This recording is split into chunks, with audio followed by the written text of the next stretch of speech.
দয়া করে বাসে চলে যান, দয়া করে এখান থেকে চলে যান। হয়তো ঝামেলা করেন না, ভোট কেন্দ্র হয়তো ঝামেলা করার দরকার নাই। আপনাদের যাদের ভোট দেওয়া শেষ তারা ভোট কেন্দ্র ছেড়ে চলে যান।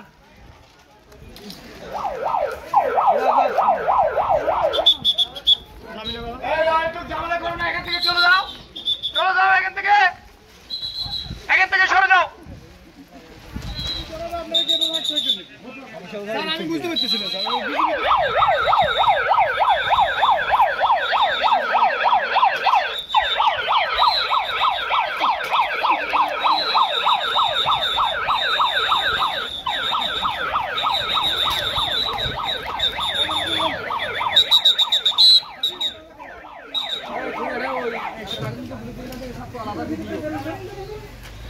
কারণ দিন সাত আছে এটা আলাদা।